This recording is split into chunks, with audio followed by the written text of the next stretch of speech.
Shalom, selamat pagi jemaat yang dikasihi Tuhan. Hari ini kita akan merenungkan kebenaran firman Tuhan dari Ibrani pasal 2 ayat 1 sampai 4. Sebelum kita membaca secara lengkap, ada satu kalimat yang menarik dari bacaan kita hari ini, yang pesannya jangan hanyut di bawah arus.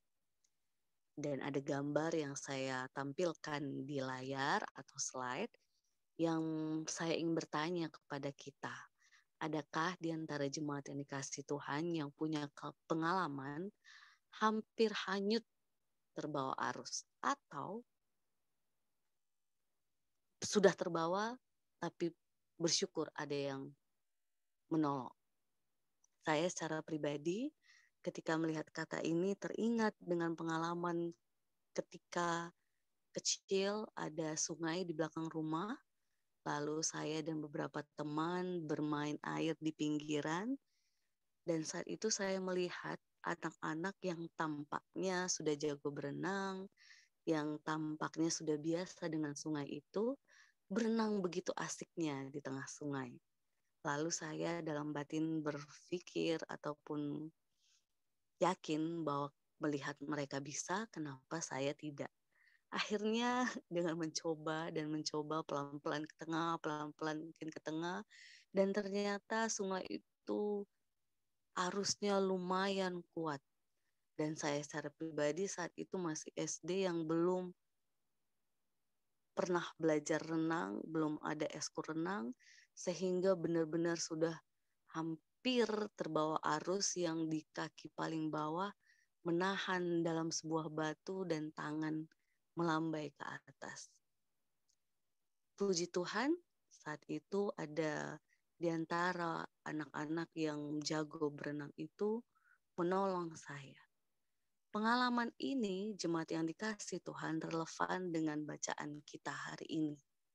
Ketika Rasul Paulus mengatakan, karena itu harus lebih teliti kita memperhatikan apa yang telah kita dengar, supaya kita jangan hanyut di bawah arus.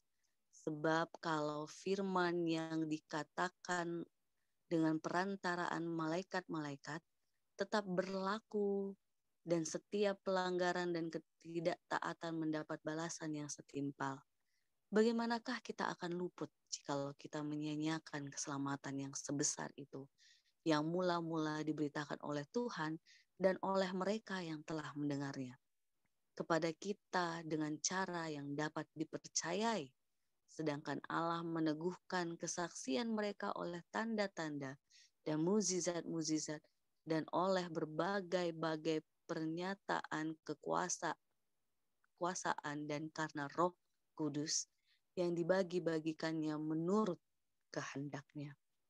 Jadi jemaat yang dikasihi Tuhan, di sini Paulus sedang meneguhkan jemaat untuk teliti. Jadi kalau kita lihat jemaat yang kasih Tuhan, mereka dipesankan untuk teliti karena saat itu ada banyak pengikut yang akhirnya terbawa dengan arus kehidupan, dengan ajaran-ajaran yang sebenarnya tidak sesuai dengan kebenaran firman Tuhan, sehingga mereka diingatkan untuk teliti, melihat mana yang sesuai dengan kehendak Tuhan atau tidak, bertanya kepada Tuhan, dan peka akan tuntunan Roh Kudus. Kenapa dibutuhkan ketelitian? Karena ketika kita tidak sungguh-sungguh teliti, maka kita akan bisa terbawa arus kehidupan ini yang membawa kita semakin jauh dari Tuhan. Berangkat dari pengalaman saya yang kecil tadi, jemaat yang dikasihi Tuhan, saya menyadari saya kurang teliti saat itu.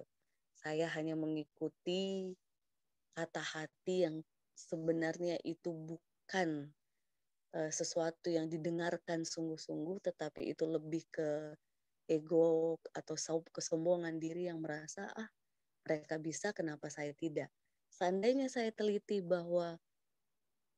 sadar bahwa saya tidak jago berenang, bahwa saya baru kali itu bermain di sungai, bahwa mereka sepertinya lebih jago, maka saya akan benar-benar mengambil keputusan yang tepat, sehingga saya tidak terbawa oleh arus. Tetapi jemaat yang dikasihi Tuhan, dalam kehidupan kita praktek sehari-hari, di tengah arus duniawi yang kuat, di tengah pergumulan yang kita hadapi dan ukuran duniawi menantang kita untuk berkompromi, untuk lebih kuat berlaku yang tidak benar, yang jahat, yang mendukakan hati Tuhan, maka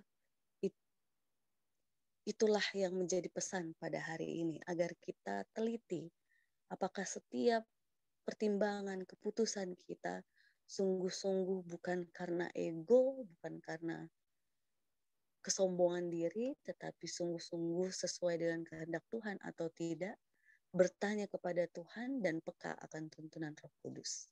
Maka yakinlah jemaat yang dikasihi Tuhan, ketika kita teliti arus sebesar apapun di sekitar kita, kita akan tetap mampu menghadapinya bersama sumber pertolongan sejati kita, yaitu Allah. Tuhan memampukan kita, Tuhan menolong kita untuk teliti dan berjalan dalam tuntunan Roh Kudus. Damai sejahtera menaungi kita semua dari dulu, sekarang, sampai selama-lamanya. Amin.